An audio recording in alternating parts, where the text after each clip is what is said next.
नमस्कार मित्रांनो, welcome to बालक अकॅडमी. आज आपण जे काही मेन्स लेवलचे इनपुट आउटपुट आहे, मेन्स इनपुट आउटपुट ते पाहणार आहे. ठीक आहे. इनपुट आउटपुटचे आपण पहिलेच 2 पार्ट टाकलेले आहेत. हा थर्ड पार्ट असेल. आपण पझलचे पण मेन्स लेवलचे जे काही पझल्स आहेत त्याचे पण व्हिडिओ टाकले आहेत आणि आपण जे काही कोडेड डायरेक्शन सेन्स आहे त्याचा व्हिडिओ टाकलेला आहे. जे काही मिसलिनियस टॉपिक्स असतील मेन्स लेवलचे तेही आपण टॉपिक वाईज घेणार आहे. ओके, कोडेड डायरेक्शन असेल, कोडिंग डिकोडिंग असेल.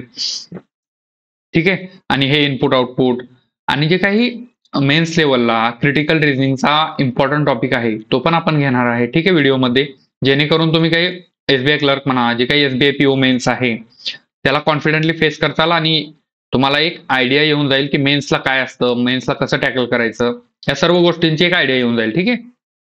तर आपण पहिल्या 2 व्हिडिओमध्ये जे काही इनपुट आउटपुट आहे ते पाहिलं आणि आत्ताच याच्या अगोदरचा आत्ताच आपण जे काही पाठीमागाला व्हिडिओ होता त्याच्यामध्ये जे काही कोडेड डायरेक्शन सेन्स होतं ते पाहिलं. कोडेड डायरेक्शन सेन्स म्हणजे काय हे पण त्याच्यामध्ये पाहिलं आपण.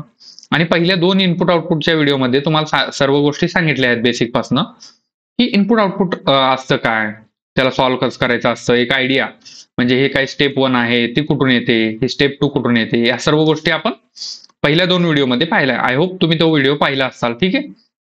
आज आपण थर्ड पार्ट पाहत आहे इनपुट आउटपुटचा आणि जे काही प्रत्येक इनपुट आउटपुट आहे त्याचं वेगवेगळं लॉजिक आहे हे पण तुम्हाला दिसून येत असेल. म्हणजे तुम्हाला असं नको वाटायला की आता आपण इनपुट आउटपुट पाहिलो, याचं हे लॉजिक आहे, म्हणजे एक्झामला पण हेच आहे ना. तसं काही नसतं. जे काही लॉजिक आहे ते वेगळं असतं, फक्त पॅटर्न हाच आहे. म्हणजे हे हे सेम तुम्हाला इनपुट इथं विचारणार, तिथं चेंज काय असणार, काहीतरी वेगळंच दिलं असणार. इथं ABCD आहे किंवा काय पण नावं दिलं असणार, त्याच्यावरून खाली काय काय स्टेप्स आहेत ते कसे आल्या ते हुडकून काढा. फक्त तुम्हाला याच्यामध्ये एक आयडिया येऊन जाईल की इनपुट आउटपुट बाबा नेमकं काय असतं, त्याचे जे काही कन्सेप्ट आहे आणि जे काही लॉजिक आहे ते कसं लागतं याची एक आयडिया येऊन जाते. ठीक आहे तुम्हाला. तर सुरू करू आपण. ठीक आहे. जसं की आपण तुम्हाला माहितीच आहे, जे काही स्टेप इनपुट आहे त्याच्यावरून फक्त पहिली स्टेप निघते आणि या पहिल्या स्टेपवरून 2, 3, 4 अँड सो ऑन अशा जे काही स्टेप आहेत ते निघतात. ठीक आहे. ते माहिती असेल तुम्हाला. ओके. तर बघू आता इथे इनपुट दिलं आहे आणि त्याच्यावरून ही स्टेप 1 आली आहे. तर ती कशी आली आहे ते आपण बघू. तर बघा इथं काय केलंय, 8, 6, 4, 3, 7, 6, 4, 2, 38, 19 ला 98, 31. तर याच्यावरून तुम्हाला एक समजलं असेल बघा. ओके. आता बघा इथं 8 आहे, 6064 आणि 83 आहे. यालाच काय केलंय 86 आणि 43. तर हे कसं झालं, तर इथं तुम्हाला दिसून येत असेल, जे काही प्रत्येक संख्या आहे त्याला डिसेंडिंग ऑर्डर लावलाय. डिसेंडिंग ऑर्डर इथं बघा, विदिन द नंबर्स. म्हणजे बघा हे बघा, इथं 8 आहे, त्याच्यानंतर 6, त्याच्यानंतर 4 आणि त्याच्यानंतर 3. हे पहिलं. नेक्स्ट आहे सगळ्यात मोठा आहे 7, त्याच्यानंतर आहे 6, त्याच्यानंतर आहे 4 आणि सगळ्यात लहान 2. म्हणजेच याच्यावरून तुम्हाला एक समजून आलं असेल. नेक्स्ट पण पाहायचं. म्हणजे कसं असतं माहितीये का, आता तुम्ही इथं बघणार, अरे बाबा ह्याचं लॉजिक हे आहे का, डिसेंडिंग ऑर्डर मध्ये लावले, 2च पहिल्या बघितले तुम्ही, तर सर्व डिसेंडिंग ऑर्डर मध्ये, चला सुरू करू. तर तसं नाही करायचं. कारण कसं असतं माहितीये का, इथं पहिल्यांदा एक जर लॉजिक लावलेलं असेल, इथं मे बी दुसरंच लॉजिक असतं. ते लॉजिक नसल, ते नसू पण शकतं ना, म्हणजे दुसरंच काहीतरी लॉजिक असू शकतं. म्हणून जे काही गोष्टी आहेत इनपुट आउटपुट मध्ये ते सर्व बघायचं आधी. सर्वांना तेच लॉजिक लागू होते का, जर नाही लागू होत असेल तर दुसरं काहीतरी लॉजिक असू शकतं. ठीक आहे. तर इथं बघा नेक्स्ट आहे, तेच लॉजिक लागू होते का बघू. डिसेंडिंग ऑर्डर 9 आहे, 8 आहे, 3 आणि 1 आहे. ओके, बरोबर आहे. इथं 9 आहे, त्याच्यापेक्षा लहान 4, मग 2 आणि 1 हे पण बरोबर आहे. इथं 9, 8, 7, 1 हे तर डिसेंडिंग ऑर्डर मध्येच आहे ऑलरेडी. नेक्स्ट आहे 8, 6, 5 आणि 1. तर जी काही पहिली स्टेप आहे त्या सर्व तर डिसेंडिंग ऑर्डर मध्ये आहेत. ओके, याच्यावरून तुम्हाला समजलं असेल. तर ह्या जी पहिली स्टेप आहे याचं लॉजिक काय, तर जे काही numbers are in descending order आणि हे जे काही आहे ते विदिन द नंबर्स आहेत. Within numbers. ओके, हे समजलं असेल तुम्हाला पहिल्याचं लॉजिक. आता हे जे काही पहिलं स्टेप आली आहे त्याच्यावरून ही सेकंड स्टेप आहे. तर याचं काय केलं आहे चेंजेस ते बघू आपण. ओके, आता बघा पहिल्या ह्याच्यावरून काय केलं. पहिल्याला काय केले, 8 6 4 जशाच ठेवलं काय नाही, 8 6 4 आणि 3 ला 5 केले. ओके, म्हणजेच हा नेक्स्ट बघू 7 6 4 2 ला 3 केले. ओके, 9 8 3 जशाच आहे, 1 ला 3 केले. 9 4 2 1 ला जशाच 1 ला चेंज केले. 9 8 7 आणि 1 इथं पण 1 ला चेंज केले. 8 6 5 इथं पण 1 ला चेंज केले. म्हणजेच याचाच मतलब असा होतो की जे काही पहिल्या थ्री डिजिट्स आहेत त्या नंबर्स मधले ते तर सेम आहेत. ओके, प्रत्येक ह्याच्यामधले, पण जे काही लास्ट डिजिट आहे, फोर्थ डिजिट आहे, त्याला काहीतरी चेंज केले. आणि ते चेंज काय केले बघा. आता इथं काय केले माहितीये का, +2 केले, इथं +2 केले, इथं +1 केले, +1 केले, इथं +2 +2 +2 आणि इथं पण +2 आणि इथं तेवढं +1 केलंय. मग असं कसं. इथं बघा, ठीक आहे. तर बघा, हे जो काही 3 आहे हा ऑड आहे. ओके, 2 इव्हन नंबर आहे. म्हणजेच इव्हन नंबरला +1 आणि जे काही ऑड नंबरला आहे त्याला +2 केला आहे याच्यामध्ये. आणि हा जो काही लास्ट डिजिट आहे, ओके, लास्ट डिजिट जो कोणता आहे, फोर्थ डिजिट, त्याचं इव्हन डिजिटला +1 केलंय आणि जो काही ऑड डिजिट आहे त्याला +2 केलंय. आय होप हे समजलं असेल तुम्हाला.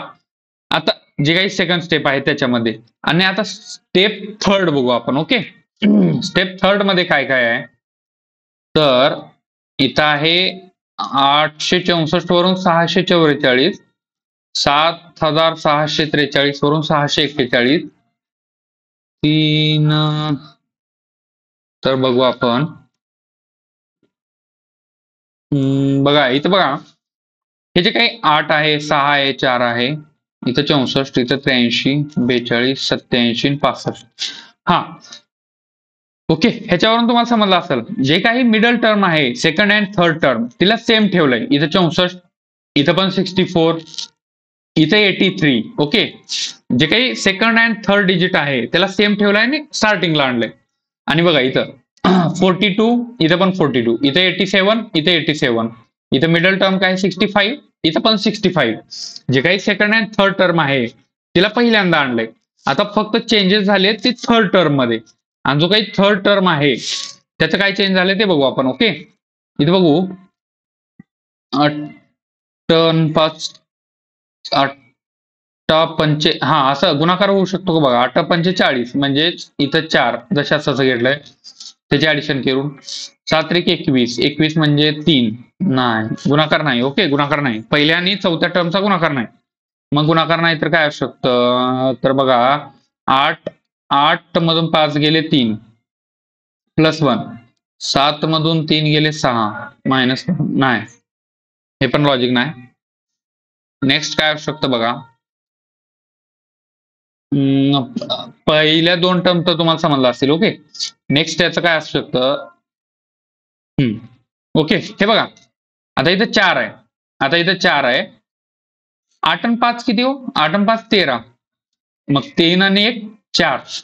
तर जे काही पहिली, आणि इथं बघू ना पहिल्यांदा लगेच खुश नाही व्हायला पाहिजे. 7 आणि 3 10, 10 म्हणजेच 1, इथं 9 आणि 3 12, 12 म्हणजे 3. ओके, हे बसते 9 आणि 3 12 परत, आणि 2 आणि 1 3, हे समजलं असेल तुम्हाला. 9 आणि 3 12, 2 आणि 1 इथे 12, 2 आणि 1 3, हे पण समजलं असेल.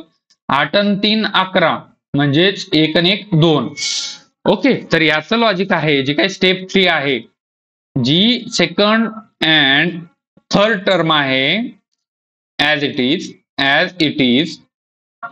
आणि जे काही first into fourth term is equal to ह्याची ऍडिशन केले. ओके, जी काही फर्स्ट टर्म आहे, फर्स्ट अँड फोर्थ टर्म आहे, त्याची ऍडिशन केले. ओके, आय होप हे समजलं असेल तुम्हाला. थर्ड स्टेप ही कशी आली. ओके, आता फोर्थ स्टेप बघू आपण. फोर्थ स्टेप कशी आली.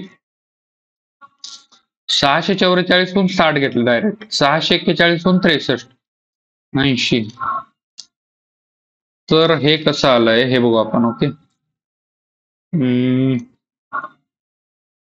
6 दशांश इथं पण 6 दशांश, इथं पण 8 दशांश आहे, इथं 4, इथं 8 जसंच आहे, इथं 6 तसंच आहे. म्हणजे जे काही पहिली टर्म आहे ती तर जशाच तशी ठेवली आहे. पहिली term, first term is same, first term same. Changes झाले ते दुसऱ्या टर्म मधून.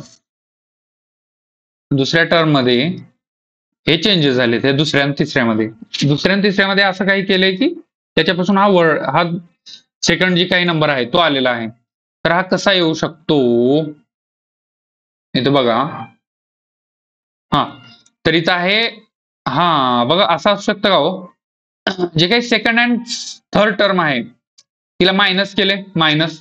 आता बघा, 4 आणि -4 इथं 0 इथं लावले, 4 - 1 3 ते इथं लावले, 3 - 3 0 ते इथं लावलंय.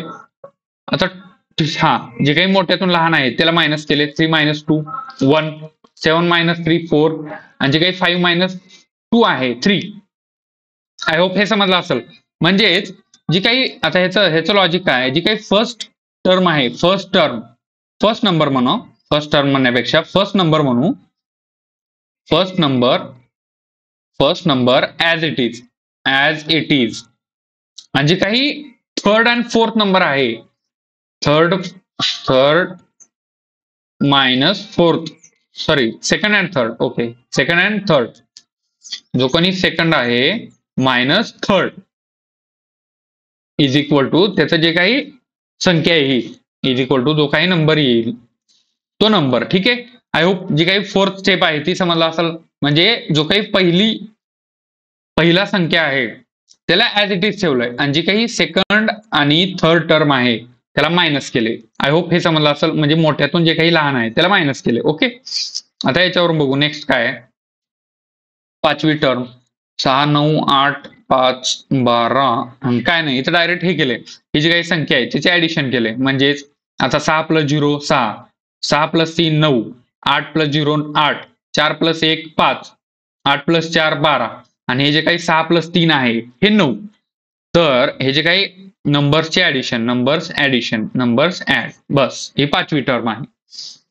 हे होतं input output. May be maximum हे 3 मार्काला विचारू शकतं मेन्स मध्ये. ओके, तर हे होतं इनपुट आउटपुट, आणि त्याच्यावरून हे इनपुट होतं, याचा आन्सर आपल्याला सॉल्व्ह करायचं असतं. हे जे काही स्टेप्स आले आहेत याच्यावरून याचा आन्सर काढायचा असतं.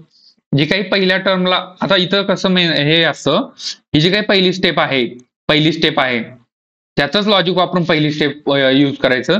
जी काही सेकंड स्टेप आहे त्याचं काय लॉजिक आहे हेच वापरून यामध्ये पण सेकंड स्टेप तशीच यूज करायचं. Third, fourth and so on जेवढ्या काही टर्म्स आहेत त्याचं प्रत्येकाचं सेपरेट लॉजिक लावून ती टर्म सॉल्व्ह करायचं असतं. हे होतं मेन्स लेवलचं इनपुट आउटपुट पार्ट 3. याच्यानंतर आपण मिसलेनियसचे टॉपिक आणखीन घेणार आहेत. व्हिडिओ आवडला असेल तर चॅनल लाईक करा, शेअर करा, आणि तुमचे काही डाऊट्स असतील तर कमेंट बॉक्समध्ये कळवा. त्याचं जे काही आन्सर आहे आपण देण्याचा प्रयत्न करू. ओके, चालतंय, ठीक आहे, चालतंय, मग धन्यवाद.